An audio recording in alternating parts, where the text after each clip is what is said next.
যে মানুষটি ক্ষমতায় থাকলে বিশ্বের অধিকাংশ মানুষের অস্বস্তি হয় বলে ধারণা করা হচ্ছে। সেই ট্রাম্প, মার্কিন যুক্তরাষ্ট্রের প্রেসিডেন্ট, তার ক্ষমতা আহরণের 100 দিন আজকে, এবং সেটি সারা বিশ্বে নানানভাবে আলোচিত হচ্ছে, কখনো ইতিবাচক কখনো নেতিবাচক, এবং সব মিলিয়ে আগামী ঠিক কী হতে পারে ট্রাম্প ক্ষমতায় থাকলে তার বিষয়ে সেই পরিণতিগুলো ভাবা হচ্ছে। সেসব নিয়ে আমাদের আজকের আলোচনা। তিনজন অতিথির সাথে পরিচয় করে দিয়েছি, সেই আলোচনায় যারা যোগ দিবেন। আমার বাম পাশে রয়েছেন তারেক শামসুর রহমান, অধ্যাপক আন্তর্জাতিক সম্পর্ক বিভাগ, জাহাঙ্গীরনগর বিশ্ববিদ্যালয়। রয়েছেন অধ্যাপক আমিনা মহসিন, ঢাকা বিশ্ববিদ্যালয়, এবং ডক্টর এ.কে আব্দুল মোমেন, জাতিসংঘের বাংলাদেশের সাবেক স্থায়ী প্রতিনিধি এবং কূটনৈতিক। অসংখ্য ধন্যবাদ আমাদের এই আয়োজনে আসবার জন্য। যেটি বলছিলাম, আসলে সবাই যার যার মতো করে কথা বলছেন, যদিও ট্রাম্প নিজেই বলে ফেলেছেন তিনিও আসলে খুব ভালো নেই এরকম একটি পদে থেকে। আব্দুল মোমেন, আপনাকে দিয়ে শুরু করি, যে আসলে 100 দিন পর আমেরিকাকে খুব কাছ থেকে দেখবার সুযোগ ছিল আপনার, দেখেছেন তাকে, তার পররাষ্ট্রনীতি, তার কূটনীতি, অভিভাষণনীতি সব কিছু মিলে 100 দিনের ট্রাম্পের সেই দিন কেমন দেখলেন আপনি? দেখেন, সেটা খুবই দুঃখজনক যে অন্যান্য যারা আমেরিকার প্রেসিডেন্ট হয়েছেন তারা প্রথম 100 দিনে যে কাজগুলো করেন তার ফলে তাদের রেটিং অনেক উপরে উঠে যায়। যেমন এর আগের যে প্রেসিডেন্ট ওবামা সাহেব এসেছিলেন, তার প্রথম 100 days, that was a glorious days. People were very happy. The whole world was upbeat.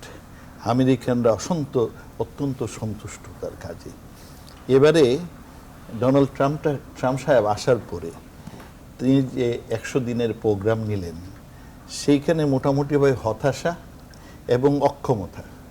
তিনি অনেকগুলো এক্সিকিউটিভ অর্ডার দিলেন যাগুলো কোনো কাজ হয় নাই, এমন অনেকগুলো প্রস্তাব করলেন যাগুলো হুচুট খেয়ে পড়ে থাকলো। প্রায় ক্ষেত্রে উনি হুচুট খাচ্ছেন। যেমন ধরুন ওবামা কেয়ার, উনি বললেন ওটা তিনি একেবারে স্ক্র্যাচ করে দিবেন, কিন্তু তার দলও মানল না, তার বিরোধী দল বাদই দেয়, তার দলই মানল না। তিনি বললেন যে আমি এই মেক্সিকোর পয়সা দিয়ে আমি ওয়াল তৈরি করব। মেক্সিকান বলল যে নো ওয়ে। এখন উনি বলছেন এটা হবে, হয়তো নিজের পয়সা তিনি করবেন কখনো, গড নোজ।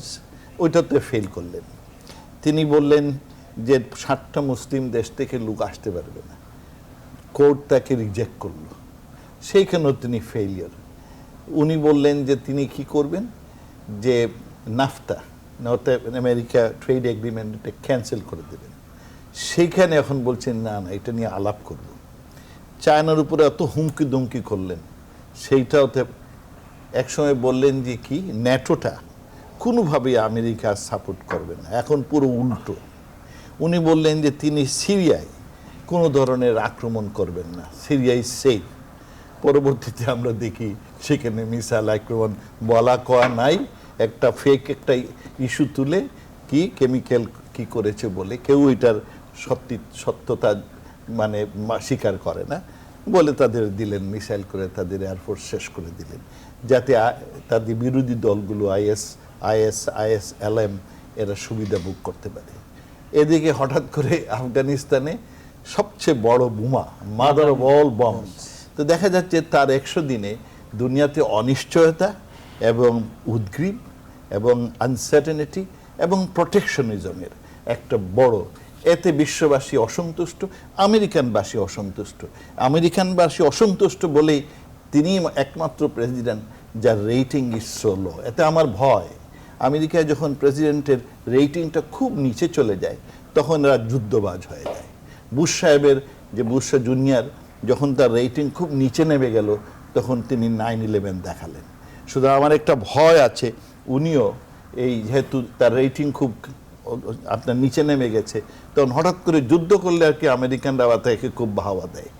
এই জন্য আমার ভয় কোথায় না কোথায় কিছু গন্ডগোল লেগে যায়। আসবো আপনার কাছে, অধ্যাপক আমিনা মহসিন, 100 দিন আপনার পর্যালোচনায় ট্রাম্প। ধন্যবাদ আপনাকে। দেখুন, আপনি নিজেই বলছিলেন যে ট্রাম্প নিজেও খুব একটা স্বস্তিতে নেই, এবং উনি বলেছেন যে উনি রিয়েলাইজ করেননি যে প্রেসিডেন্সি এত ডিফিকাল্ট একটা জব হবে। এবং ওয়াশিংটন পোস্টের মতো মানে পত্রিকায়ও এগুলো বের হয়ে এসেছে যে তারা মানে উনি যে জানতেন না সেটা তারা জানতো, মানে আগে থেকেই সবার ধারণা ছিল, কিন্তু উনি যে এতটাই অজ্ঞ, মানে সক্ষমতা নিয়ে যে প্রশ্ন তোলা হয়েছিল সেগুলো সঙ্গত বলে মনে হচ্ছে। হ্যাঁ, এবং শুধু তা না, মানে যতটুকু ওনাকে কেপেবল মনে করা হয়েছিল তা কিছুটা মানে সেটাও উনি না। এবং আমরা যে জিনিসগুলো দেখলাম, মানে আমি একটা পজিটিভ দিক বলবো যে আমেরিকান, আমরা যেটা বলার চেষ্টা করছিলাম যখন উনি নির্বাচিত হলেন এবং নির্বাচনে প্রচারকালেও, যে আমেরিকান ইনস্টিটিউশনসগুলো খুব স্ট্রং। সো আমেরিকান সিস্টেমের ভেতরে যে ইনস্টিটিউশনসগুলো আছে তার সেই ইনস্টিটিউশনসগুলো ওনাকে চেক করবে, এবং সেই জিনিসটাই আমরা দেখতে পেলাম। আপনি দেখেন যেরকম উনি যে জিনিসটা বললেন যে উনি মুসলিম কান্ট্রিজের উপরে ট্রাভেল ব্যানটা আনলেন, সেটা আমরা দেখলাম যে জুডিশিয়াল অ্যাক্টিভিজমের মাধ্যমেই বা জুডিশিয়ারি ওনাকে থামিয়ে দিল। এবং ওনার নিজের দলের মধ্যে ও মানে অ্যাকচুয়ালি তো আমরা ওনাকে রিপাবলিকান বলাটাও ঠিক হবে না, বিকজ হি অ্যাডপ্টেড, উনি তো রিপাবলিকানসদের ভেতর থেকে উঠে আসেননি। ওবামা কেয়ারের ব্যাপারেও আমরা দেখলাম যে ভেতর থেকেই কিন্তু ওনার বিরোধিতাটা এসেছে। এবং সবচেয়ে ইন্টারেস্টিং হলো মেক্সিকোর ওয়ালের ব্যাপারটাতে উনি এক্সিকিউটিভ অর্ডার্স কিন্তু অনেক ইস্যু করেছেন, কিন্তু এক্সিকিউটিভ অর্ডার্সের যে একটা লিমিটেশন আছে সেটা কিন্তু খুব সরাসরি আমরা দেখলাম যে সামনে এসে গেল। এবং একটা গণতান্ত্রিক ব্যবস্থায়, আমি একটু সরে গিয়ে বলছি যে একটা গণতান্ত্রিক ব্যবস্থায় সেটাই কিন্তু হওয়া উচিত। দেখেন আমরা অনেক কিছু শঙ্কা করেছিলাম উনি রাইটলি এটা পয়েন্ট আউট করছেন যুদ্ধের কথাটা, কারণ আমরা দেখছি উনি আফগানিস্তানে যেটা করেছেন, এখন আমরা কোরিয়াতে যাই, যেটা সিরিয়ার ব্যাপারে। বাট গণতান্ত্রিক ব্যবস্থায় যেটা হয় যে আপনি এক্সিকিউটিভ অর্ডার্স দিয়ে কিন্তু দেশ চালাতে পারেন না, সেই জিনিসটা কিন্তু প্রমাণিত হয়ে গেল এইগুলো এই 100 দিনের মধ্যেই। এবং অ্যাকচুয়ালি যে ওনাকে বুঝতে হবে, ওনাকে যে বিভিন্ন ইনস্টিটিউশন, যেগুলো গণতন্ত্রের যে বিভিন্ন অঙ্গগুলো আছে, প্রতিষ্ঠানগুলো আছে, প্রত্যেকটাকে উনিকে বুঝতে হবে, এবং সে জিনিসটাই ওনার সামনে খুব ক্লিয়ার হয়ে আসছে। অধ্যাপক তারা শামসুর রহমান, আমার অনেকগুলো প্রশ্ন রয়েছে, কিন্তু প্রথমে জানতে চাই, যেভাবে তাদের কাছে জানতে চেয়েছিলাম, যে আপনার নিজের পর্যবেক্ষণ কি 100 দিনের ট্রাম্প? ধন্যবাদ আপনাকে। ডক্টর মোমেন এবং প্রফেসর আমেনা মহসিন যেভাবে বললেন, আমার কাছে এর বাইরে আরও কয়েকটি বিষয় আমার কাছে তার 100 দিনকে আমি মূল্যায়ন করতে চাই। যেমন তার আমলেই আমরা প্রথমবারের মতো দেখলাম যে তিনি এশিয়াতে এক ধরনের নিউক্লিয়ার সম্ভাবনা, নিউক্লিয়ার যুদ্ধের সম্ভাবনা উস্কে দিয়েছেন। এটা হবে কি হবে না, উত্তর কোরিয়ার প্রশ্নে আমি বলছি, হবে কি না আমরা জানি না, তবে একটা নিউক্লিয়ার সম্ভাব্য সংঘর্ষের দিকে ধীরে ধীরে যাচ্ছে। রাশিয়ার সাথে তার যে সখ্যতা নিয়ে নির্বাচনের সময় কথা উঠেছিল, এবং তার একজন নিরাপত্তা বিশ্লেষক যে কারণে পদত্যাগ করতে বাধ্য হয়েছেন, সেই রাশিয়ার সাথে তার একটা সখ্যতা, এখন সেটাকে এক ধরনের আবার বৈরিতা জন্ম হয়েছে তারা এই 100 দিনের মধ্যে। মুক্ত বাণিজ্য নিয়ে কথা বলেছেন, ডক্টর মোমেন কথা বললেন, টিপিপির বাতিল করেছেন, কিন্তু তারপরেও তিনি এক ধরনের চুক্তিতে আবদ্ধ হতে চান, সেটাও আমরা লক্ষ্য করে দেখলাম। এবং সবচেয়ে ইন্টারেস্টিং সেটা হচ্ছে যে তিনি সরাসরি বলেছেন যে তিনি ইরানের সাথে যে পারমাণবিক যে চুক্তি স্বাক্ষরিত হয়েছিল সেই চুক্তি তিনি মানবেন না, এবং সেই চুক্তি মার্কিন যুক্তরাষ্ট্রের স্বার্থ রক্ষা করেনি। ফলে এখানে একদিকে যখন আমি দেখলাম যে কোরিয়া উপদ্বীপে এক ধরনের উত্তেজনা, সেখানে তিনি থার্ড ব্যাটারি স্থাপন করেছেন, এবং আপনি জানেন যে সেটা নিয়েও এক ধরনের জটিলতা তৈরি হয়েছে। একটা থার্ড ব্যাটারি সিস্টেমে তার কস্ট হচ্ছে $1.2 বিলিয়ন, $1.2 বিলিয়ন। তো সেখানে বলা হচ্ছে যে ট্রাম্প বললেন এটার খরচ দিতে হবে দক্ষিণ কোরিয়াকে। এখন দক্ষিণ কোরিয়া বলছে আমরা এটার খরচ দেব না, এবং দক্ষিণ কোরিয়ার সাথে মার্কিন যুক্তরাষ্ট্রের যে চুক্তি, সামরিক চুক্তি, সেই চুক্তি বলে মার্কিন সেনাবাহিনী দক্ষিণ কোরিয়াতে অবস্থান করে তার সিকিউরিটির জন্য। তার জন্য প্রতি বছর তাকে দিতে হয় প্রায় $900 মিলিয়ন সাউথ কোরিয়াকে। এটা 2018 সালে নবায়ন হবে। ফলে এই যে একদিকে উত্তর কোরিয়ায় উত্তেজনা, দ্বিতীয়ত ইরানের পারমাণবিক চুক্তি সম্পর্কে প্রশ্ন তোলা, সব মিলিয়ে আমার কাছে, এবং এর আগে আমরা যেটা দেখলাম যে সিরিয়াতে টম হ্যাক মিসাইল 59 মিসাইল নিক্ষেপ করে সিরিয়ার একটা বিমান বহর ধ্বংস করে দেওয়া, আফগানিস্তানে বোমা ফেলা, ইয়েমেনে সামরিক অভিযানকে পরিচালনা করা, ফলে সবগুলো মিলিয়ে যেটা আমার কাছে মনে হয়েছে যে এক ধরনের যুদ্ধের সম্ভাবনাকে তিনি জন্ম দিয়েছেন। হতে পারে এটা এক ধরনের তার পপুলারিটিকে বাড়ানোর একটা কৌশল হতে পারে তার, কারণ আপনি জানেন যে যুদ্ধ যদি শুরু হয়, মার্কিন অর্থনীতিকে আমরা বলি মার্কিন অর্থনীতি হচ্ছে যুদ্ধের অর্থনীতি, যদি যুদ্ধ বেড়ে যায় তাহলে এই অর্থনীতিটা চাঙ্গা হয়। এখন ট্রাম্পের নিজে তো উনি ব্যবসায়ী, এখন সেই ব্যবসায়িক দৃষ্টিভঙ্গি ক্ষেত্রে কতটুকু কাজ করেছে এটা হয়তো আমরা আগামী দিনগুলোই বলতে পারবো। আব্দুল মোমেন, আপনার কাছে যেতে চাই, একটি বিষয়ে গণমাধ্যমে এসেছে যে 100 দিনে তিনি তার মন্ত্রিসভাটাই আসলে পূর্ণাঙ্গ করতে পারেননি। তিনি বিশ্ববাসীকে আসলে ঠিক কি উপহার দেবেন, কি ধরনের নেতৃত্ব দেবেন সেটি নিয়ে প্রশ্ন, তার নিজের মন্ত্রিসভা যিনি করতে পারেন না বলে অভিযোগ রয়েছে। যেটি জানতে চাই যে 100 দিনে আসলে তো পারল না, মানে কি মনে হয় 200 দিন পরে আমরা কি আলাপ করব? আমার মনে হয় 200 দিনে আমরা একই অবস্থা দেখব, কারণ 100 দিনে আপনার মন্ত্রিসভা তো কি করতে পারলেন না, ইভেন স্টেট ডিপার্টমেন্টেরও চাকরিগুলো তিনি আপনার চাকরিও দিতে পারেননি, সেখানেও ভ্যাকেন্সি হওয়া, অনেকে রিজাইন করে চলে গেছে। হ্যাঁ, তারা যারা ভেটেরান অফিসিয়ালস ছিল তারা ছেড়ে দিয়ে চলে গেছে, কারণ তারা এইরকম দুর্বৃত্তের মানে এমন লোকের কাছে কাজ করবে না, এই রকমের অবস্থা। আপনার দেখেন তার এই 100 দিন একটা মোটামুটি একটা অসফল, এটা অকৃতকার্য হয়েছেন তিনি তার 100 দিনে। যত ধরনের উচ্চাসা উনি দলকে জানিয়েছিলেন সেইগুলো করতে পারেননি, আর বিশ্ববাসীকে তিনি তো খুব নিরাশ করেছেন, কারণ ইদানিং সারা পৃথিবীতে একটা আতঙ্ক, একটা অনিশ্চয়তা তিনি তৈরি করেছেন। এই 100 দিনে তার সবচেয়ে বড় কৃতকার্যতা যেটা, সেটা হচ্ছে আতঙ্ক এবং একটা নিরাশা। অনেকে লিখেছেন যে বেঁচে আছে এই জিনিস করেছেন তিনি, এই যে ইন্টারন্যাশনাল অর্গানাইজেশন আছে, মাল্টিল্যাটারাল অর্গানাইজেশন, যার উপরে বেস করে আগামীর ভবিষ্যৎ আমরা চিন্তা করি।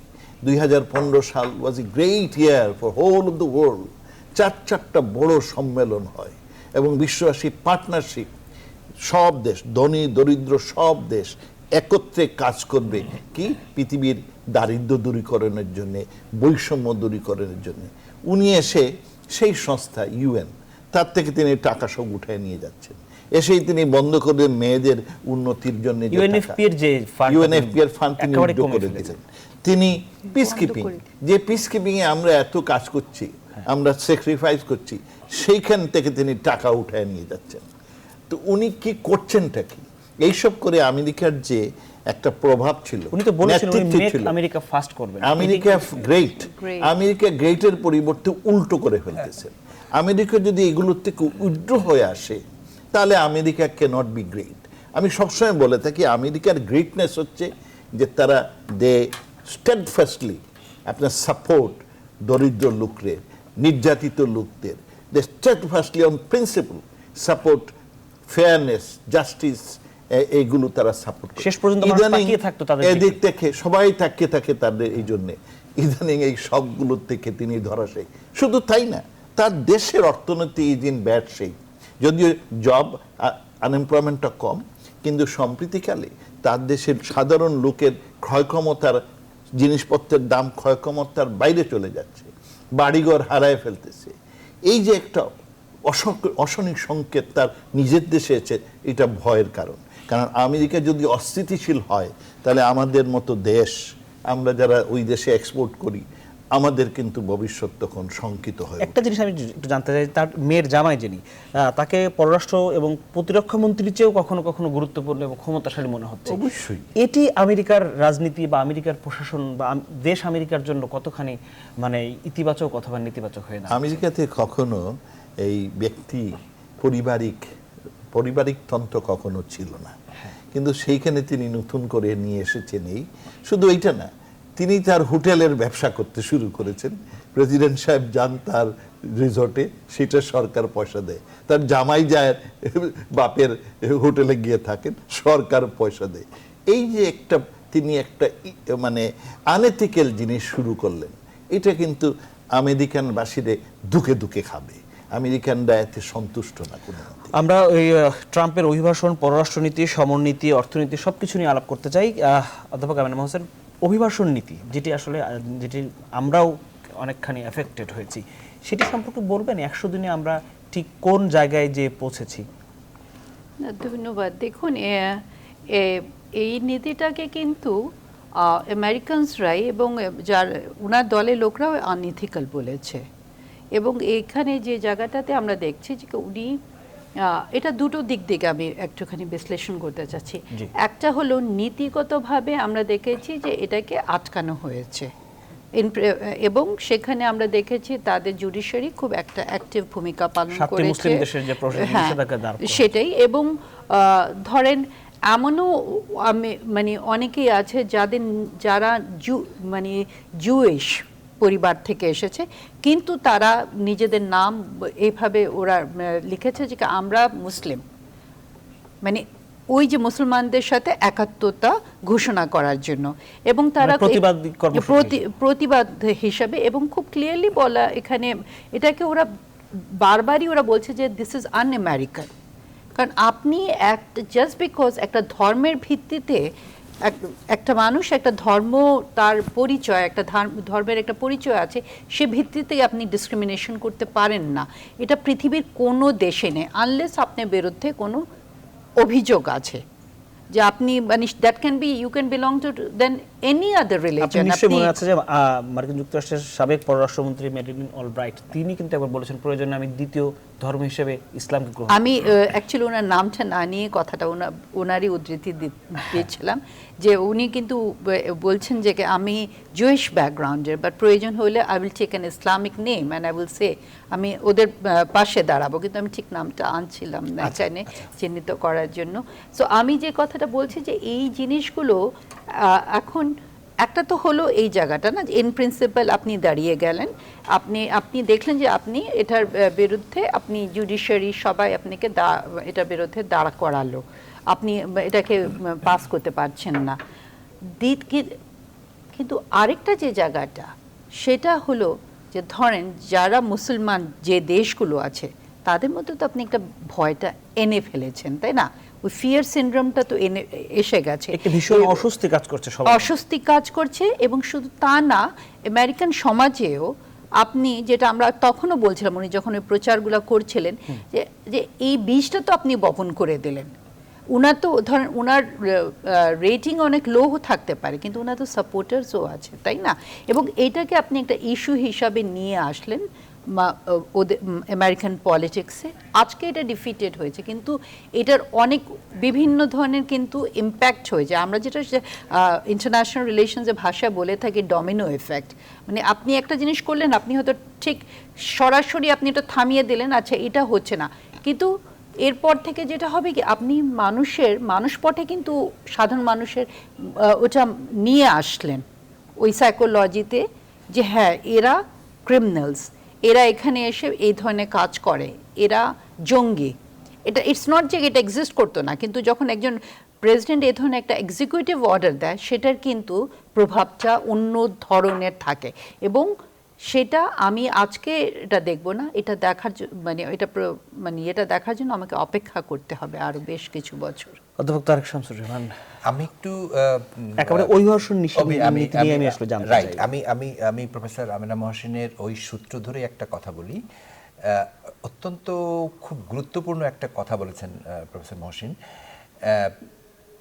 সেটি হচ্ছে যে তিনি একটা বীজ বপন করেছেন, অর্থাৎ তিনি একটা অতীতে যে জিনিসটি কখনো হয়নি তিনি সেটা সামনে নিয়ে আসলেন। অর্থাৎ ওই যেটাকে বলছিলাম আমরা, America make America great, make America first, এই যে কনসেপ্টটা, অর্থাৎ হোয়াইট সুপ্রিমেসি, এই যে হোয়াইট সুপ্রিমেসি করতে যে তিনি যে বীজটা বপন করলেন, অর্থাৎ তিনি কোনো যারা মার্কিন যুক্তরাষ্ট্রে অভিবাসন হয়ে সেখানে স্থায়ীভাবে কাজ করছেন, বসবাস করছেন, তাদের সবার মধ্যে এক ধরনের একটা হেট্রেড তিনি তৈরি করলেন। অর্থাৎ একদিকে সাদা, একদিকে নন সাদা, এই যে প্রতিটি সেক্টরে, প্রতিটি জায়গায়।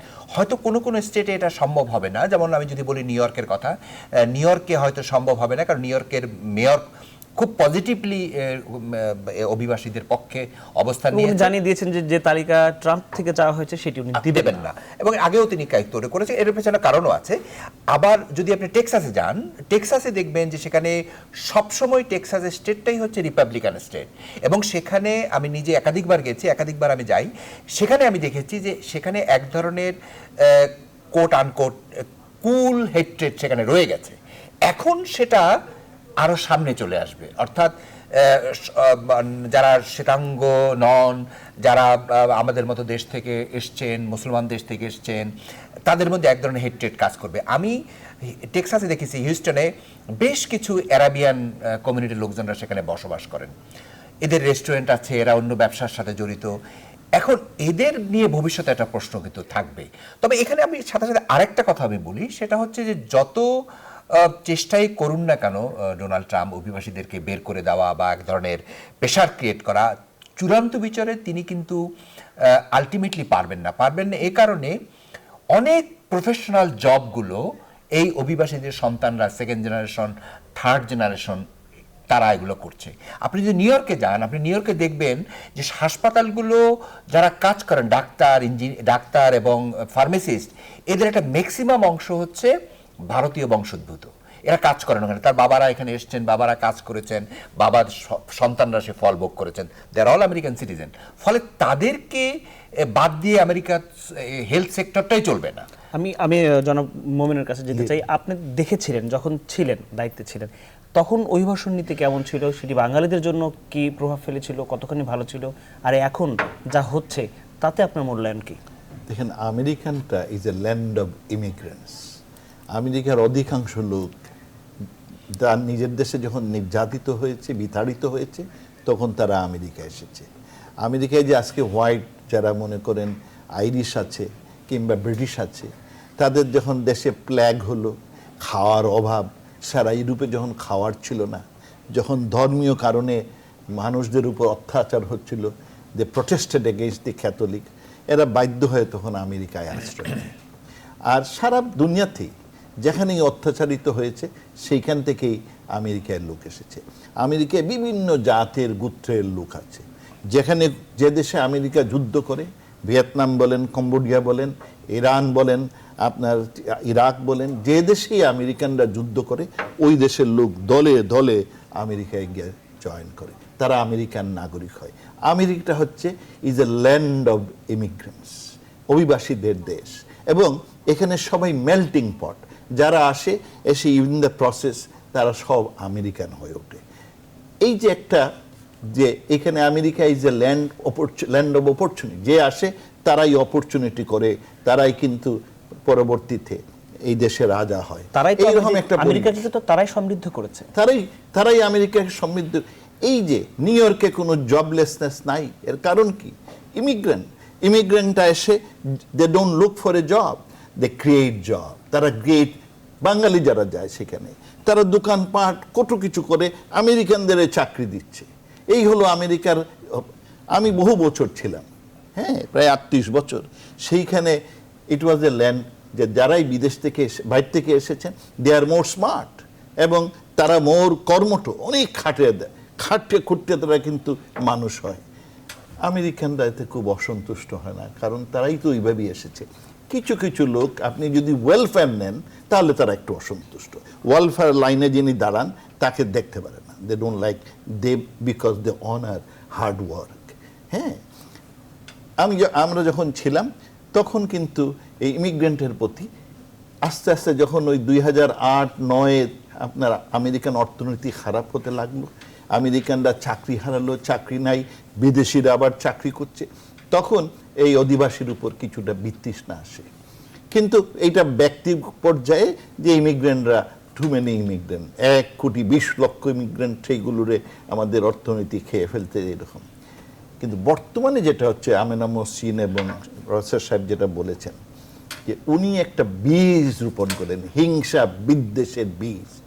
সরকার এখন আইন কানুন কিন্তু ঠিক, আপনি আমেরিকান সিটিজেন, আপনি লিগাল ইমিগ্রেন্ট, আপনাকে কিচ্ছু করতে পারবে না, কোর্ট ইজ দেয়ার। কিন্তু আপনার কোনো প্রতিবেশী একটা উগ্র লোক, সে আপনাকে মেরে ফেলতে পারে। এখন সরকার প্রেসিডেন্ট সাহেব তাদের শক্তি দিচ্ছে এই হিংসা বিদ্বেষ বাড়ানোর জন্য। মানে আপনি কি বলতে এইটাই চাইছেন এটি দুঃখজনক। প্রাতিষ্ঠানিক সংকট তৈরি করা? মানে এখন যেটা সবচেয়ে ভয়, আপনি অশঙ্কিত কখন কি করে, কারণ প্রেসিডেন্ট তাদের উৎসাহ দিচ্ছে যে যারা immigrant, maybe he is a citizen, maybe he is a legal immigrant, does not matter, অন্য রঙের লোক হইলেই তাকে মেরে ফেলো। এই যে একটা অভয় দিচ্ছেন, মানে এটা এক কিন্তু ধরনের অনানুষ্ঠানিকভাবে নিরুৎসাহিত করা যে আমেরিকাতে যেন অন্য কেউ না আসে। অন্যরা, এই জন্য অনেকে ইদানিং যাচ্ছে না।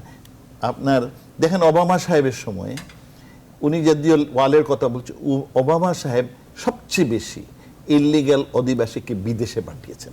ওনার এই 8 বছরে সবচেয়ে বেশি ইল্লিগ্যাল লোকগুলো রিপাবলিকানরা নর্মালি বিদেশে পাঠায় না, কারণ ওরা কাজ চায়, ওরা ওদের জব দিতে চায়। কিন্তু Trump is a different type of Republican. আমি যদি সুনির্দিষ্টভাবে আপনার কাছে জানতে চাই যে অভিবাসন নীতির কোন কারণে আমরা ক্ষতিগ্রস্ত হতে পারি, আমরা মানে ভারতবর্ষের কথা বলছেন। বাঙালিরা খুব ক্ষতিগ্রস্ত হবে না, কারণ বাঙালিদের পরিমাণটা অনেক কম, আমরা একটা ইনসিগনিফিকেন্ট গ্রুপ, সুতরাং আমরা খুব একটা ক্ষতিগ্রস্ত হবে না। আমাদের যারা কিছু, কিন্তু আমি অনেক বাঙালিকে দেখি যারা এখন মানে যাদের ভিসা রয়েছে কিন্তু যেতে চাইছেন না বা সেখান থেকে আসতে চাইছেন না, যে আবার ফিরতে পারবো কিনা, আবার আমেরিকায় প্রবেশ করতে পারবো আবার কিনা। প্রবেশ করতে, এই কালো রং, হ্যাঁ। মানে হোয়াইট নন হোয়াইট রং, এই জন্য একটা ভয়, কারণ ট্রাম্প সাহেব তো একটা ভয় ঢুকিয়ে দিয়েছেন। কিন্তু আমার ব্যক্তিগত ধারণায় আমরা যারা বাঙালি আমেরিকায় আছি বা আছেন, তাদের খুব একটা বড় রকমের ধরাশায়ী হবে না, কারণ দুই ধরনের আমাদের লোক, একটা হচ্ছে হাইলি স্কিল জায়গাতে প্রফেশনাল লোকজন, ইউনিভার্সিটি টিচার, মাস্টার, এরা ওই চাকরি করেই যাবে। আরেকটি গ্রুপ কিংবা সায়েন্টিস্ট, ওরা চাকরি করে যাবে। আর আরেকটা হচ্ছে তারা সাধারণ ট্যাক্সি চালায়, দোকান চালায়, দোকানের মালিক, ওরা ওই কাজ করেই যাবে, সুতরাং খুব একটা অসুবিধা হবে না। যেটা অসুবিধা হবে সেটা হচ্ছে যেমন ক্যানাডিয়ান ইল্লিগেলের অসুবিধা হবে, যেটা অসুবিধা হবে হিসপ্যানিক ইল্লিগালদের অসুবিধা হবে, সারা সাউথ আফ্রিকান অসুবিধা হবে, ব্ল্যাকদেরও খুব অসুবিধা হবে না, কারণ ব্ল্যাকরাও খুব সুচ্চার, ওদেরও ভয় পায়, যেমন তারাও খুব অত অসুবিধা হলে হিসপ্যানিকদের কিছু হবে। আমার ধারণায় যে বাংলাদেশিদের খুব একটা অধ্যাপক রহমান কি আমি একটু শেয়ার করি। আমি দুটো এক্সাম্পল দিয়ে আপনার জবাবটা দিই। একটি এক্সাম্পল হচ্ছে একজন বাংলাদেশি ব্যবসায়ী, তিনি তার লিগ্যাল ভিসা 5 বছর ছিল, তিনি ঢুকতে পারেননি, তিনি ওখানে ছিলেন, তিনি গেছেন কিন্তু ঢুকতে পারেননি। দ্বিতীয় আরেকটা এক্সাম্পল দেই, আমাদের এক বাঙালি ব্যবসায়ী, তিনি একটি স্টেটে, নিউ ইয়র্কে না, এটা একটি স্টেটে, আমার নামটা মনে আসছে না, সেখানে তিনি একটি বেশ কিছু ইনভেস্ট করেছেন, সেখানে একটি পেট্রোল পাম্প তৈরি করেছেন এবং একটি রিসোর্ট তৈরি করেছেন এবং তার ফ্যামিলি নিয়ে বাচ্চাকে পর্যন্ত সেখানে স্কুলে ভর্তি করেছেন। অল অন এ সাডেন তাকে ফেরত পাঠানো হয়েছে। আচ্ছা, এখন এর পেছনে অন্য কোনো কারণ থাকতে পারে, ট্যাক্সের ব্যাপার স্যাপার থাকতে পারে বা ক্রিমিনাল অ্যাক্টিভিটির সাথে জড়িত ছিলেন কিনা থাকতে পারে, আমি যতটা জানি না। তবে একটা ভয়, একটা ভীতি তৈরি হয়েছে এবং আমার অনেক আত্মীয় স্বজন এবং আমার নিজের ঘরের আত্মীয় স্বজন, তারা আমেরিকাতে থাকেন, তারা American passport holder, American pass নাগরিক, কিন্তু কালকেও আমার সাথে কথা হয়েছে আমার বড় বোনের সাথে, আসতে চাচ্ছেন না, ভয়ে, একটা ভয় ভীতি, যদি ঢুকতে না পারে। আবার এটাও সত্য, আমার 2-1 আত্মীয় স্বজন এসছেন, আবার ঢুকে গেছেন, আমার ছোট বোন এসছে, আবার চলে গেছে। ফলে একটা মিক্সড রিয়াকশন আছে বাঙালিদের মধ্যে। এবং আপনি যেটা বলেছেন এটা ঠিকই বলেছেন যে অনেকের ভিসা আছে, তারা ভয় পাচ্ছে যদি ঢুকতে না দেয়। এখানে যে প্রবলেমটা হয় সেটা হচ্ছে, যেহেতু প্রেসিডেন্ট এক ধরনের একটা বিতৃষ্ণা ভাব দেখিয়েছেন যে মুসলমান প্রধান দেশগুলোর ব্যাপারে, 7টি প্রধান, সেই দেশের মধ্যে বাংলাদেশ নেই, কিন্তু বাংলাদেশ তো একটা মুসলমান দূষিত একটা দেশ। ফলে কোনো কোনো ইমিগ্রেশন অফিসারদের কাছে বাংলাদেশটা একটা আলোচিত বিষয় হয়তো হতে পারে। এটা হয়তো সেই ইমিগ্রেশন অফিসার হয়তো ওই বাঙালিকে, হয়তো বাঙালিদের বা বাংলাদেশটাকে ভালো চোখে দেখেন না। এবং আপনি জানেন যে ইমিগ্রেশন অফিসারদের, মানে আপনি বলতে চাইছেন অধ্যাপক রহমান যে বিচ্ছিন্ন ঘটনা হতে পারে। জি, গত 10 দিনের মধ্যে, লাস্ট 10 ডেজের মধ্যে আমার এক আত্মীয়, উনি হিজাবি, আমরা ওনাকে বললাম যে আপনার হিজাব টিজাবে আপনার কোনো ভিসা টিসা দিবে না। হ্যাঁ, উনি গেলেন, ওনাকে সাথে সাথে ভিসা দিয়ে দিল একবারেই। আচ্ছা, আরেকটি মেয়ে, আমাদের আরেক আত্মীয়, সে ডাক্তার, হ্যাঁ, তার স্বামী ওখানে ট্রেনে পড়াশোনা করে, সে যেতে চাইলো তার বাচ্চা টাচ্চা নিয়ে, সে ইয়াং, তাকে ভিসা দিল না। না, So আমি তো- it's আমি a তো- very আমি- strange. আমি- আমি আমাদের একজন সম্পাদক, জি। নাম উল্লেখ করলাম না, আমাদের একজন সম্পাদক প্রকাশ্যে টেলিভিশনে আমার সাথে এক অনুষ্ঠানে তিনি বলেছেন হি ওয়াজ ডিনাইড ভিসা, অথচ তিনি ইনভাইটেশন পেয়েছিলেন আমেরিকা থেকে একটি তথ্য প্রযুক্তি সংক্রান্ত একটি সেমিনারে, সেখানে তিনি গেলেন, তার ফ্যামিলি নিয়ে যেতে চেয়েছেন, তাকে হি ওয়াজ রিজেক্টেড। আমাদের একটা- ফলে এটা এক ধরনের একটা মিক্সড রিঅ্যাকশন আছে। তবে একটা জিনিস, এটি এক ধরনের সাকসেস কিনা? ট্রাম্প যে ধারণা দিয়েছিলেন, যে এটা চিন্তা করেছিলেন? সাকসেস না, আমি এটাকে বলবো তিনি সাকসেস ওই সেন্সে যে তিনি একটা বীজ ঢুকিয়েছেন, যেটা আমেনা মহসিন বললেন, এই বীজটা কাজ করেছে এবং শ্বেতাঙ্গ জনগোষ্ঠীর একটা অংশের মধ্যে এক ধরনের হেট্রেট কাজ করে, যে ওরা জব নিয়ে দিচ্ছে, ওরা আমাদের মতো জব নেই, ওরা তো জব করতে চায় না। কারণ আমাদের ছেলেমেয়েরা, সাবকন্টিনেন্টের ছেলেমেয়েরা কর্মঠ, তারা গ্রাজুয়েশন করে এবং তারা কষ্ট করে হলেও তারা গ্রাজুয়েশনটা করে তারা চাকরি জব বাজারে চলে যায়। কিন্তু ওরা তো গ্রাজুয়েশন করে না, ওরা 18 বছর 16 বছর হলেই তারা চলে যায় বয়ফ্রেন্ডের সাথে, তারা পার্টিতে ঘুরে বেড়ায়, তারা তো গ্রাজুয়েশন থাকে না। ফলে গ্রাজুয়েশন যদি না থাকে আপনি কোথায় জব মার্কেটে পাবেন? কিন্তু ওই ট্রাম্প ওই বীজটা ঢুকিয়ে দিয়েছেন, শ্বেতাঙ্গ সুপ্রিমেসি, অর্থাৎ সাদাদেরই দেশ, তোমরা যারা আসছো তোমরা আমার জব নিয়ে দিচ্ছ। জব যে নিচ্ছ কেন? আমেরিকা তো একটা বিশাল ইকোনমি, পৃথিবীর নাম্বার 1 ইকোনমি। আমাদেরকে একটা বিরতি নিতে হচ্ছে। বিরতির পর আমি অধ্যাপক আমেনা মহসিন আপনার কাছে ফিরবো, জানতে চাইবো তার পররাষ্ট্রনীতি, যেটি বিশেষভাবে আমাদের সাথে সম্পর্কিত। আশা করি দর্শক আমাদের সাথে থাকছেন আপনারা।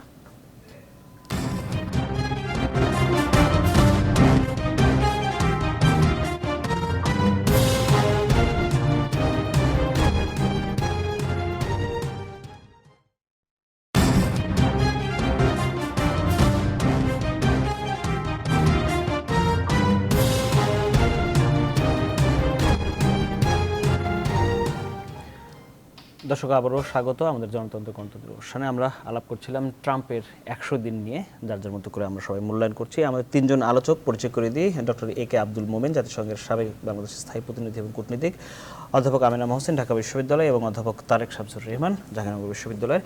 আমাদের সাথে যুক্ত হয়েছেন নিউ ইয়র্ক থেকে টিবিএন নিউজ 24, টিবিএন 24 টিভির বার্তা প্রধান শামীম আলামিন। শামীম আলামিন নিশ্চয়ই আমাদেরকে শুনতে পাচ্ছেন। আপনার কাছেও জানতে চাই, যে আলোচনায় আমরা ছিলাম ট্রাম্পের 100 দিন, আপনি কতখানি দেখলেন আর কি, আপনার মূল্যায়ন জানতে চাই। অসংখ্য ধন্যবাদ সম্রাট, এবং আপনাকে এবং একই সাথে আমাদের যে সম্মানিত তিনজন অতিথিকে আমি দেখতে পাচ্ছি। যদিও আমি খুবই দুঃখিত যে আমি পুরোটা আসলে দেখতে পাইনি, সে কারণে আলোচনাটি কোন পর্যায়ে ছিল এবং কি হয়েছে সেটা ধরতে পারবো না। তো আমি, আপনি যেটি বলছিলেন যে আমার দেখা নির্বাচনী যাত্রা থেকে শুরু করে এখন পর্যন্ত আমি রাষ্ট্রের রাজনীতির নিজের চোখের সামনে দেখছি এবং সেটি নিয়ে কাজ করছি। সেক্ষেত্রে শুরুতেই বলে নিই যে প্রেসিডেন্ট হিসেবে ট্রাম্পের নির্বাচন নিশ্চিতভাবে সারা পৃথিবীর জন্যই বিস্ময় হিসেবে ছিল, কারণ যুক্তরাষ্ট্র কোনো নির্বাচনী তিনি কোনো ছিলেন না। শেষ পর্যন্ত তিনি রিপাবলিকানদের প্রার্থী হতে পারবেন, এদিকে নিশ্চিত না দেশের প্রেসিডেন্ট হবেন। মানুষও কিন্তু কথা ঠিকমতো আসছে না। আপনার প্রশ্ন 100 দিন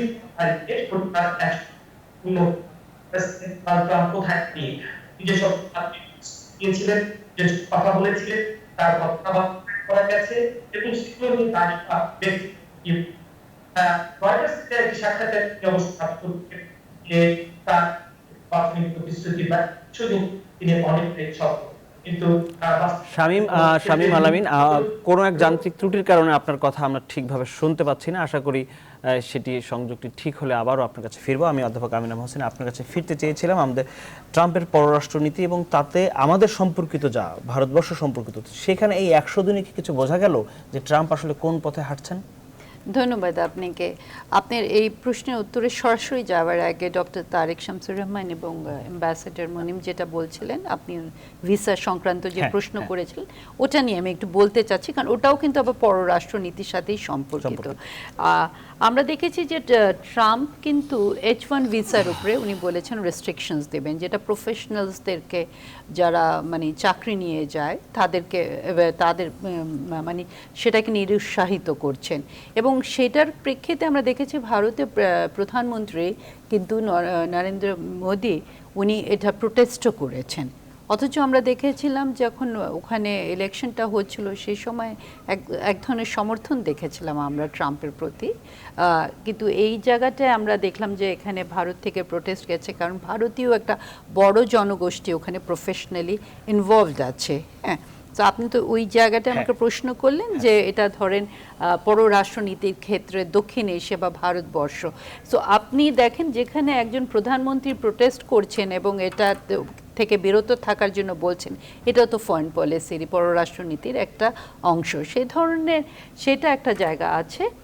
এবং ধরেন পররাষ্ট্রনীতি তো ধরেন আমি একটু ধাপ করে আপনার কাছে উত্তরটা দেব। ধরেন ফরেন পলিসি তো শুধু রাষ্ট্র পরিচালনা করে না, পররাষ্ট্রনীতির বিভিন্ন ট্র্যাক থাকে, কালচারাল ডিপ্লোম্যাসি থাকে, তারপরে স্টুডেন্ট এক্সচেঞ্জ প্রোগ্রামস থাকে, অনেক কিছু থাকে। এখন দেখেন যেই অনিশ্চয়তার মধ্যে আমরা পড়ে গেলাম এবং এই যে ভয় ভীতিগুলো যেগুলো এসে গেল, সেটাও কিন্তু এক ধরনের নিরুৎসাহিত করবে, একটা ড্যাম্পেনিং এফেক্ট যেটা আমরা বলি, সেটা কিন্তু একটা লং টার্ম এফেক্ট আসবে। আচ্ছা, তারপরে আমরা যেটা দেখছি ট্রাম্পের যে ফরেন পলিসিতে বিশেষ করে জঙ্গিবাদ নিয়ে উনি যে সমস্ত কথা বলছেন এবং মুসলিম দেশদেরকে উনি খুব সরাসরিভাবে এটার জন্য দায়ী করছেন। এটা এভাবে কিন্তু 9/11 পরে আমরা দেখেছিলাম যে একবার করা হয়েছিল, কিন্তু পরে দিয়ে তারা আবার তাদের সিকিউরিটি ডিসকোর্সটা আপনি যদি দেখেন, তারা কিন্তু তাদের বক্তৃতা বিভিন্নভাবে সেগুলোকে কিন্তু চেঞ্জ করে ফেলেছিল এবং কখনো বলেনি যে এটা মুসলমানদের দেখে ঢালাওভাবে করেনি, এবং বলা হয়েছে যে এটা একটা অপব্যাখ্যা দেওয়া হচ্ছে, চেষ্টা করা হচ্ছে সেভাবে। ট্রাম্প কিন্তু সে ধরনের কথাবার্তা আসেননি, উনি একদম রেডিক্যাল ইসলাম এভাবে কথাগুলো বলছেন। আর ওই যে ইমিগ্রেশন অফিসারদের প্রবলেমটা হলো কি, ওরা দেশের চাইতে বেশি দেখেন নামগুলা, যখন থেকে মোহাম্মদ আছে, রহমান আছে, আহমদ আছে, তখন কিন্তু ওরা আটকাতে থাকে, সেগুলো একটা বড় বিষয় এসে যায়। আর এই যে উনি সিরিয়াতে, আফগানিস্তানে যে বিষয়গুলো ঘটাচ্ছেন, উনি নর্থ কোরিয়াতে যে ব্যাপারে যে স্ট্যান্ডগুলো নিচ্ছেন, এগুলো কিন্তু পুরো রিজনটার মধ্যে, পুরো অঞ্চলটার মধ্যে এক ধরনের একটা উত্তেজনা সৃষ্টি করবে। অনেকে তো বলছেন যে তৃতীয় বিশ্বযুদ্ধের মানে আশঙ্কা দেখছে তারা। আমি মনে করি না যে সেটা, আমি মনে করি না। আপনি আশঙ্কার কথা বলছেন, আশঙ্কা করতেই পারে, হ্যাঁ, কিন্তু নিউক্লিয়ার ওয়ার আমি মনে করি না যে হবে। কিন্তু এটা ডক্টর তারেক শামসুর রহমান খুব রাইটলি পয়েন্ট আউট করেছেন, এটা অ্যাম্বাসেডর মনিমও বলছিলেন যে হয় কি, যখন আপনি ডোমেস্টিক কনটেক্সটে ব্যর্থ হন, আপনি আপনার ফরেন পলিসিতে যুদ্ধ ভাবটা নিয়ে আসেন, আপনার যে সাধারণ জনগণের দৃষ্টিটা অন্যদিকে ফিরিয়ে দেওয়ার। আমাদের সহকর্মী শামীম আল আমিন যুক্ত হয়েছেন, শামীমের কাছে আবারও যেতে চাই। শামীম, 100 দিন সম্পর্কে জানতে চেয়েছিলাম, ট্রাম্পকে আসলে কেমন উপভোগ করলেন? শামীম, উপভোগ সাধারণ মানুষ নানাভাবে দেখেছে এবং আপনি জানেন হচ্ছে সবচেয়ে কম জনপ্রিয় প্রেসিডেন্ট হিসেবে তিনি 100 দিনের পার দিলেন। এবং যদিও তিনি রয়টার্সের একটি সাক্ষাৎকারে, যেটি আমি বলবার চেষ্টা করেছিলাম, দাবি করেছেন যে তিনি 100 দিন যথেষ্টই সফল ছিলেন, তার অতীতের দিনগুলোকে তিনি মিস করেন বলেও তিনি সেই সাক্ষাৎকারে বলেছেন। আপনাকে যদি একটু ছোট ছোট করে পয়েন্ট করে বলি, দেখুন তার প্রধান নির্বাচনী প্রতিশ্রুতিগুলোর মধ্যে রয়েছিল তিনি ওবামা কেয়ার বাতিল করবেন, কিন্তু দেখেন তার হাউসে এবং সিনেটে তার ব্যাপক সংখ্যাগরিষ্ঠতার পরও নিজ দলের সমর্থনের অভাবেই কিন্তু সেটি তিনি করতে পারেননি। আপনি দেখেন সীমান্তে দেওয়াল হবে, এটি তিনি গতকাল ন্যাশনাল রাইফেলস অ্যাসোসিয়েশনের যে সভায় সেখানে গিয়েও খুব জোর গলায় বলেছেন, কিন্তু সেটি কিন্তু বাস্তব কোনো উদ্যোগ নেই। এবং সেক্ষেত্রে যে টাকা লাগবে সেটি কংগ্রেসের বাজেট আদৌ দেবে কিনা সেটি নিয়ে নিজ দলের প্রতিরোধের মুখে তিনি আসেন। এই ক্ষেত্রেও কিন্তু বাস্তব কোনো উদ্যোগ এখন পর্যন্ত নেই, যদিও তিনি বলছেন তার কারণে সাউদার্ন বর্ডারে 73% অবৈধ অনুপ্রবেশকারীর মধ্যে বন্ধ হয়ে গেছে। তাহলে দেয়ালের কি প্রয়োজন, তিনি নিজেকে প্রশ্ন করছেন এবং বলছেন এর বড় প্রয়োজন রয়েছে এবং তিনি করবেন। একটি বিষয় দেখুন, মুসলিম প্রধান, যেটি আপনি প্রথমে ছিল 7টি এবং পরে ছিল 6টি, সেই দেশের নাগরিকদের উপর নিষেধাজ্ঞা দেওয়া হয়েছিল, কিন্তু আদালতের রায়ে সেটি স্থগিত হয়েছে। একই সাথে সেন্টুয়ারি সিটিকে বলা হয় যে শহর, যেসব শহরে অবৈধ বা আনডকুমেন্টেড অভিবাসীদেরকে জায়গা দেওয়া হয়, তাদেরকে হুমকি দিয়েছিলেন যে সেশন অ্যাটর্নি জেনারেল, তিনি বলেছেন তাদের বরাদ্দ কমিয়ে দেবেন, এবং এটি নিয়ে একটি নির্বাহী আদেশ জারি করা হয়েছিল, আদালতের রায় সেটিও বন্ধ হয়ে গেছে। তাহলে যে কয়েকটি কাজ করলেন তার অনেকগুলোই কিন্তু বাধার মুখ করলেন। তাহলে সফল হলেন কোথায়? সফল হলেন তিনি তার যে সুপ্রিম কোর্টের বিচারপতি, যদিও সেটিকে তিনি ফিলিবাস্টার পদ্ধতি যেটি ডেমোক্রেটরা আনতে চেয়েছিলেন সেটিকে পাশ কাটিয়ে রিপাবলিকান সিনেটরদের দৃঢ়তায় তিনি সেটিকে করতে পেরেছেন, এবং সেটি তার সাফল্য হিসেবেই এখানে ব্যাপক হিসেবে আলোচিত হচ্ছে। কারণ সারা জীবনের জন্য কিন্তু নীল গোরসাদ এখানে নিয়োজিত হয়ে গেলেন একজন বিচারপতি হিসেবে। এটি কিন্তু লাইফ টাইম তিনি বিচারপতি, এখানে কোনো অবসরের সময়সীমা নেই। সুতরাং এটি একটি ফলে বলা হচ্ছে যে রক্ষণশীল যারা 9 জন বিচারপতির মধ্যে 5 জন বিচারপতি যেহেতু রক্ষণশীল এখন, সুতরাং তাদের দিকে পাল্লাটি ভারী হয়ে গেল। যদিও একজনকে মধ্যপন্থী বলা হয়, কিন্তু বাস্তবিক অর্থে 5 জনই হচ্ছেন রক্ষণশীল। আরো যে একটি ছোট বিষয় আপনাকে পয়েন্ট আউট করে বলতে পারি, সেটি হচ্ছে যে এই মুহূর্তে অর্থনীতির ক্ষেত্রে কিন্তু ট্রাম্পের এক ধরনের কখনো ভালো কখনো মন্দর মধ্যে হলেও কর্মসংস্থান সৃষ্টিতে তিনি ভালো ভূমিকা রেখেছেন, এবং কর্মসংস্থান কিন্তু তৈরি হয়েছে। এবং তিনি কিন্তু হায়ার আমেরিকার যে এক্সিকিউটিভ অর্ডারটি দিয়েছেন তার ফলে কিন্তু অনেকের কাছে তিনি প্রশংসিত হয়েছেন। যদিও এটি করা কতটা সহজ হবে সে নিয়ে প্রশ্ন আছে, কারণ বিশ্ব বাণিজ্যের ক্ষেত্রে কিন্তু যুক্তরাষ্ট্রে কোনো কিছু উৎপাদন করে তার মূল্য যে পর্যায়ে চলে যাবে সেটিকে ভোক্তারা কিভাবে নেবে সেটি নিয়েও প্রশ্ন আছে। আর সব মিলে পরিস্থিতি যে বৈশ্বিক ক্ষেত্রে যেটি আপনি বলছিলেন, যেটি প্রফেসর ডক্টর তারেক শামসুর রহমান নিশ্চয়ই বলেছেন যে আসলে যুদ্ধ হবে কিনা, দৃষ্টি অন্যদিকে সরিয়ে নেওয়ার প্রচেষ্টা কিনা। আমরা দেখেছি সিরিয়ায় প্রথমবারের মতো বিদেশি একদম সরাসরি হস্তক্ষেপ যুক্তরাষ্ট্রের মধ্য দিয়ে এবং রাসায়নিক বোমা হামলার প্রেক্ষিতে, এবং প্রেসিডেন্ট ডোনাল্ড ট্রাম্প ইদলিবে যে কাজটি করেছেন সেটি দেশে কিন্তু অনেকের কাছেই প্রশংসিত হয়েছে, যদিও তারা এর পরিপ্রেক্ষিতে আরো কিছু তৎপরতা আশা করছিলেন। আবার একই সাথে আফগানিস্তানে মাদার অফ অল বোমস যেটি তিনি চলেছিলেন সেটির ক্ষয়ক্ষতি কতটা হয়েছে সে নিয়েও কিন্তু এক ধরনের হিসেব নিকেশ আছে। এগুলোর ক্ষেত্রে আমরা ট্রাম্পের অস্থির পররাষ্ট্রনীতি দেখেছি। তিনি এই বলছেন নেটোর কাছ থেকে তাদের টাকা বাড়াতে হবে, আবার গতকাল তিনি সিউলকে হুমকি দিলেন তোমাকে আমরা থার্ড ক্ষেপণাস্ত্র বসিয়ে প্রতিরক্ষা দেবো, সেই প্রতিরক্ষার বিনিময়ে টাকা দিবা। আমরা শুনছি মেক্সিকো। শামীম আলামিন, অসংখ্য ধন্যবাদ আমাদের এই আলোচনায় যথেষ্ট উপকরণ দেওয়ার জন্য। আশা করি ট্রাম্পের জমানায় আপনি ভালোই থাকবেন। যেটি বলছিলেন অধ্যাপক তারেক শামসুর রহমান, আপনার কাছে আমি যেতে চাই একটি বিষয় একটু জানতেই চাই যে ফিলিস্তিন এবং ইসরায়েল নিয়ে ট্রাম্পের আচরণটা ঠিক কি, যেটি আসলে অনেকেই আকাঙ্ক্ষার জায়গা।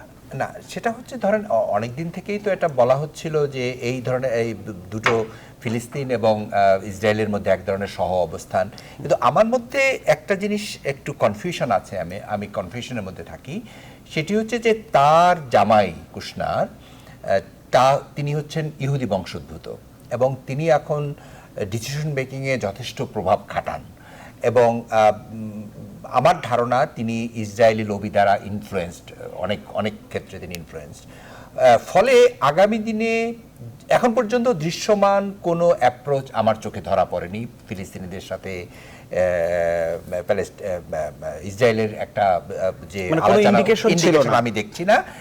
যদি ভবিষ্যতে কোথাও হয় সেক্ষেত্রে আমার ধারণা হয়তো ইসরায়েলি লবিটা এখানে ভেরি স্ট্রং, শক্তভাবে কাজ করবে। জনাব মোমেন, আপনার কাছে যেতে চাইছি। সহকর্মী শামীম আলামিন একটি বলছিল যে কর্মসংস্থানের কিছু সুযোগ তৈরি হয়েছে, এটি বাস্তবতা। হ্যাঁ, অনেক বছর ধরে গত কয়েক কোয়ার্টার থেকেই কর্মসংস্থান অনেক বাড়ছে। আর সম্প্রতিকালে আমেরিকায় আনএমপ্লয়মেন্টটা সবচেয়ে কম। সেটা একটা, এইগুলো হচ্ছে যে আগের সরকার অনেকগুলো ভালো কাজ করে গিয়েছিল, তারই ব্যাকলগ হচ্ছে, ট্রাম্প সাহেবের কারণে না।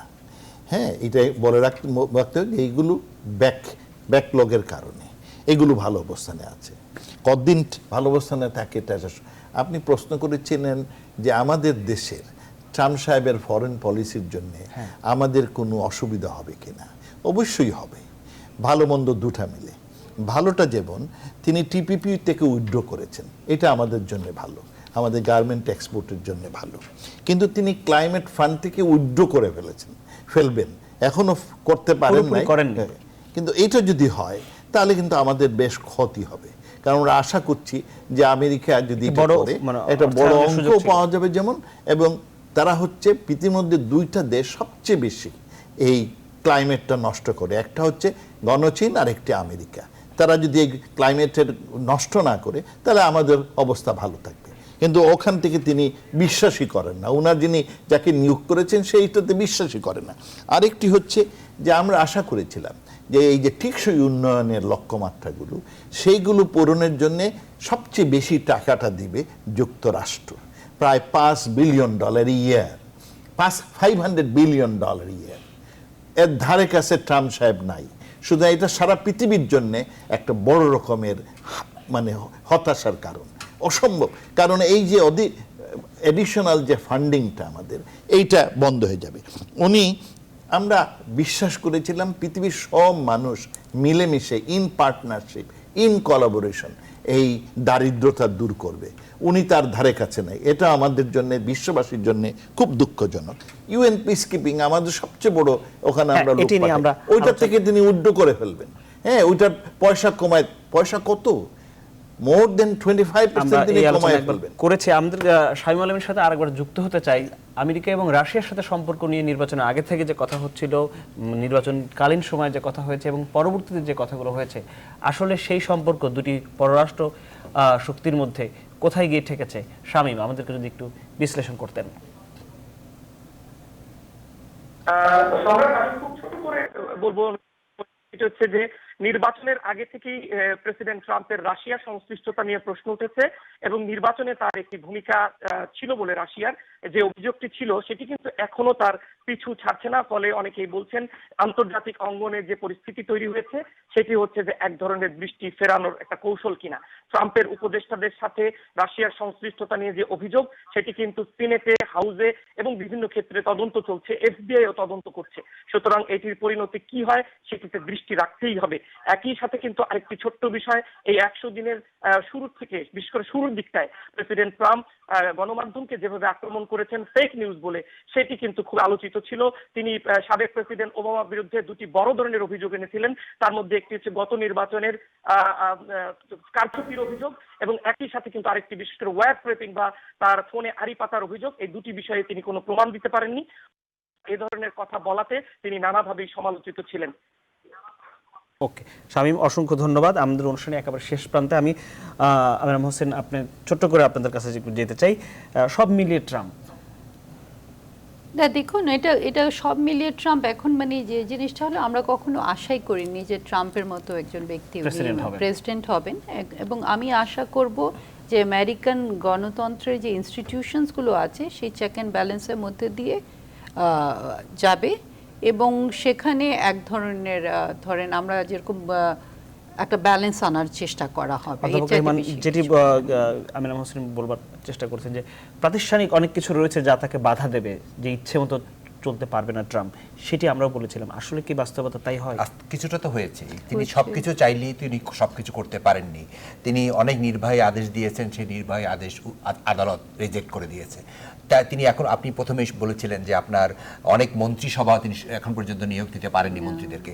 ফলে তিনি সব কাজ করতে পেরেছেন এটা মনে হয় না। তিনি সর্বশেষ যে সিদ্ধান্ত সকল সিনেটরদের সাথে তিনি হোয়াইট হাউসে মিটিং করেছেন, সেখানেও তিনি সবার সমর্থন পেয়েছেন সেটা নিশ্চিত করা যাবে না। তবে আমরা আশা করব তার শুভবুদ্ধির উদয় হবে। তিনি যে হকিশ কথাবার্তা বলছেন সেটা যত তিনি কমিয়ে আনতে পারবেন ততই মার্কিন যুক্তরাষ্ট্রের জন্য ভালো, সারা বিশ্বের জন্য ভালো। জনাব মোমেন, যদি আপনি দুটি বাক্য যোগ। আমি একটাই বলবো যে ওনার জানি শুভ বুদ্ধির উদয় হয়, আর ইন দি প্রসেস উনি লার্নিং প্রসেসে আছেন। আমি তিনি যেহেতু একটা বাস্তববাদী লোক, ভালো ব্যবসায়ী, আমি আশা করব যে উনি বাস্তবতাকে স্বীকার করে আমেরিকাকে তার উন্নত অবস্থানে নিয়ে যাবেন আবার। অসংখ্য ধন্যবাদ। আশা তার একমাত্র ভেলা, সেই প্রত্যাশায় শেষ করছি। দর্শক সবাই ভালো থাকবেন।